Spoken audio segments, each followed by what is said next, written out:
sixth grade. I am super excited to teach you something that is really important in music that a lot of times I don't get to talk to students about very much. I do talk to the band about it a little bit, but we don't really get into it with sixth grade. But this year I'm going to give you some information about it. It's very helpful to know, and it's going to also help you when you get into choir and secondary. So it is not just some kind of side information for music that you can toss out the window. It's something that once you know it, it's going to give you a tool in your tool belt for figuring out how to sing all songs. So we're going to start with reviewing our scale pattern, and we're not going to build a scale today, but we're going to review. So before we get going too much further, make sure you put me on pause if you need to and get a piece of paper that will go into your music binder as notes for secondary. Go ahead and go get that, a piece of paper and a pencil. Okay, and I assume you paused me and you got that. So let's talk about the pattern of a scale, and it starts with a whole step, and let's fill that in together. So whole, whole, half, and then what? Whole, whole, whole, and last, half. All right, good. And kind of represents what a piano keyboard little section of it looks like, where the holes and represent the black keys, where you see 2 and 3 and 2 and 3. In case you forget, that's a nice trick to remember. What order is a scale in? If you said alphabetical, you're right. Now, this is something where if you don't have it written down, you can also write down. That's important to remember. You probably already wrote it down from the past couple of months. All right, and then what about sharps and flats? What about that? We know that it's going to be the same symbol all the way through the scale. So if I have a D scale and I figure out that I have an altered note, then I'm going to use the same altered pitch, which is going to be sharps, for any other time I find a black key so that I land on. So for example, D scale has F sharp and C sharp. Okay, so let's move on to key signatures. Key signatures are something that sounds really hard, and it sounds familiar at the same time. It sounds familiar because we know another 2 words that have to do with reading music, and that is time signature. And what I always tell students is that time signatures have to do with numbers. Just like if you're looking at the time, right now my time is 9:38, and time has to do with numbers. So time signatures are 4/4 time, 3/4 time, 2/4 time, that sort of thing. But these are key signatures, and a key is really important in music. If you don't have a key in your music, your song is going to sound like it's all over the road. It's not going to make any sense. So key signatures to start with, we're going to write this down. So pause me if you need time to write this down, but this is what you need to write down on your paper, okay? So key signatures show what key you're in. Now you might say, well, that doesn't make it any more clear. So I'm going to say it meaning something. So key signatures show what key you're in, what key you're in. So maybe I'm in the key of C, maybe I'm in the key of C sharp, C sharp, maybe in the key of D, D, that sort of thing. So meaning what scale the song is built on. So what scale the song is built on. Okay, now we learned how to build scales, right? So if I have a D scale, like I said before, D, E, with an F sharp, G, A, B, C sharp, D, and I know that it's got an F sharp and a C sharp and all the rest are unchanged notes, then that means all the notes that I can use in the key of D are these guys. Off limits are F natural or C natural, a regular C or a regular F. So if I want to throw in an F natural, a C natural, that's an altered tone, which we'll get to later down here. Okay, key signatures, where do you find them?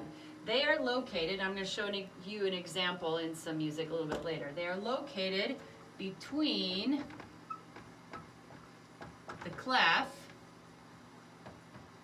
So we know treble clef looks like this, right?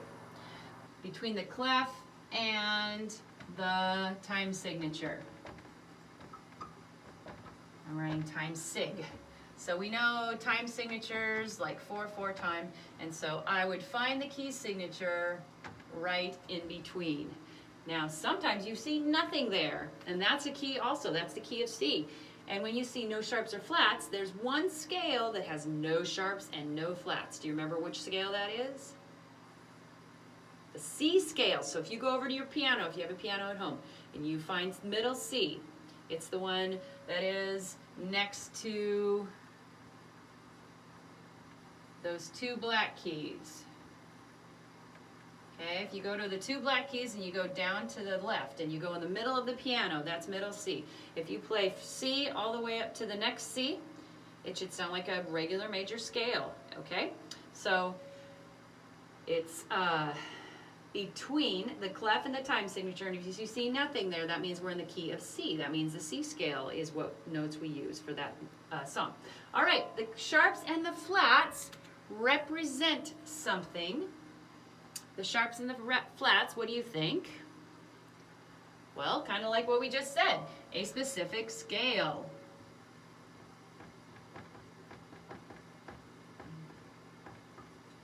The sharps and the flats represent a specific scale. So if I have one sharp here, well, the scale that has one sharp is the key of G. Now you might say, well, how do you know that?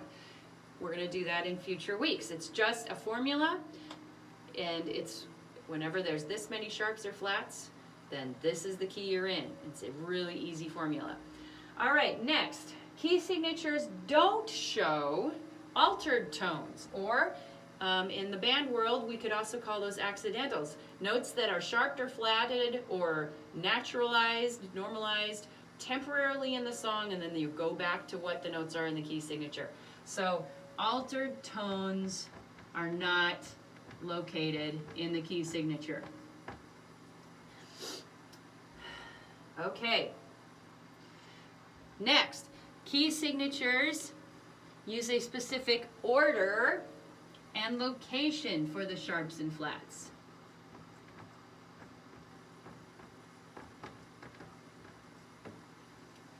So that means if I have a song that's in D, the F sharp and the C sharp are always going to be in the same location between these two things here, the time signature and the clef. So F sharp is always going to go first, and C sharp is always going to go second after F sharp. So they always have a specific order and location. And finally, for the sharps and flats. And finally, how many possible sharps and flats would you see? And by the way, I didn't say this for a rule, but a key signature only has just sharps or just flats. You never see a key signature have both, so you can maybe jot that down. You won't see a flat and sharp together, okay? So, just like a scale, you would never combine them. Okay, so there are how many possible sharps and flats? Well, think about your musical alphabet. How many letters in the alphabet do we have for music? Well, here you see D repeated. So 7, A, B, C, D, E, F, G. So as many notes as there are in the musical alphabet, 7. That's how many flats or sharps you can have. So you could have a regular C scale with no sharps or flats, or you could have a C flat or a C sharp scale. And in that, every single note is flat or every single note is sharp. Pretty cool. Okay, so let's review what we have and see if you remember. So I'm going to quickly erase this, and you, in the meantime, while I'm erasing this, can look at your notes and study them really quick. And I'm going to make a sloppy eraser job. And study your notes.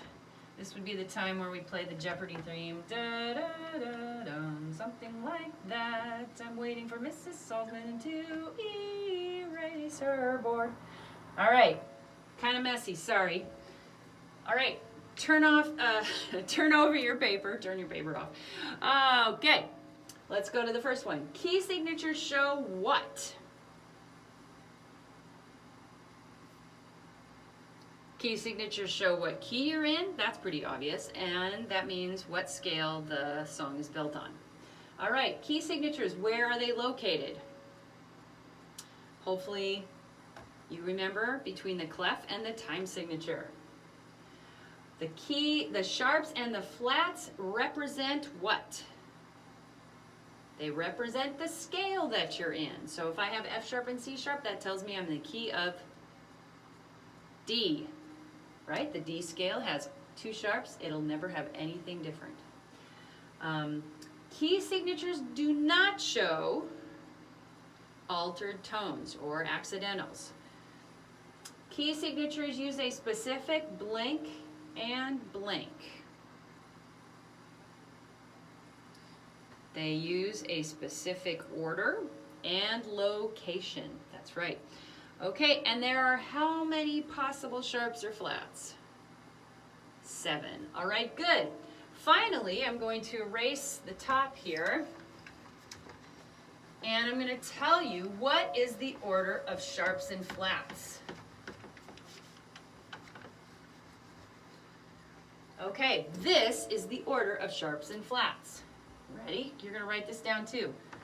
B, E, A, D. Huh! Looks like you're spelling the word bead.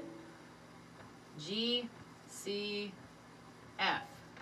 Go call Fred, or good cows fret. I don't know. You can figure out a way. Now, whenever I write in flats, I start with B, and then I proceed this direction. Whenever I write in sharps, I start on the opposite side with F, and I proceed this direction. Okay, so let's do a couple, and then I'll show you it in music, printed music, and then we'll be done. All right, so let's say we have a song with 3 flats in it, and I have to write those flats in it. It's not going to be, well, I don't know, let's do a G, let's do a E, let's do a D. No, if a song has 3 flats in it, this is the way you write it. You have to start with B every time. Now, B is located, this is where knowing your lines and spaces is important, right? Every good boy is on the middle line there. So you're going to draw a flat sign right smack dab over that line. And we always start as close as we can to the clef side and build to the right, outward, just like you're reading a book. You go left to right. Okay, the next flat has to be what? E flat. So we know there's 2 different locations for E on the staff, and musicians write the flat for E on the top space, not the bottom line. Why? Mrs. Salzman, I don't know. I didn't invent the rule. That's just where they write it. So now we have B and E flat, and remember there's 3 flats in our song, so we have to write in one more flat. Which one is it going to be? B, E, A. Remember, we go this direction because for flats we start with B and we go to the right. So now we go F, A, C, E. We know A is on the 3rd space, and notice how I'm writing out to the right as I go. Okay, let's do one in sharps. Let's say we have 4 sharps in our song. Okay, that actually happens to be in the key. Oh, by the way, this is the key of E flat. If I drew an E flat scale, I would have those 3 flats. And we're going to draw 4 sharps, and that happens to be the key of E. So going to be dramatically different. So 4 sharps, we start with an F. Now we know that F can be on this first bass, but when musicians write it, they write it on the top line. So you draw your little hashtag over the top line. And then we go to C. We go out a little bit.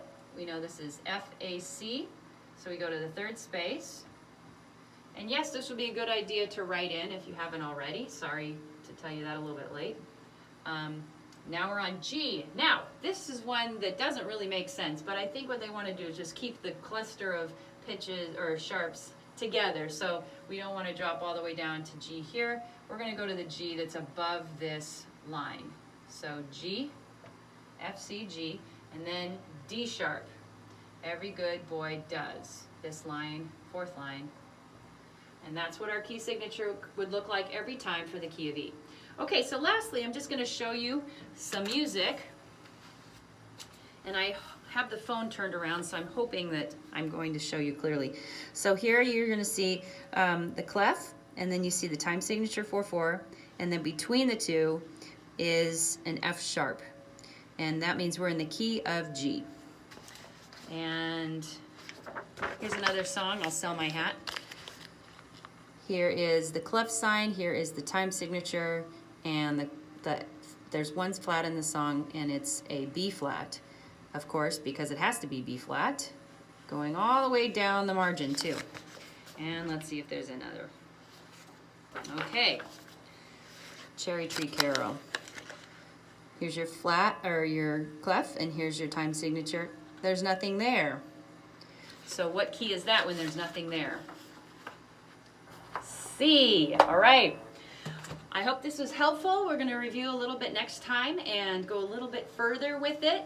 And keep your notes in your music binder so that you can access them next time. I will see you later.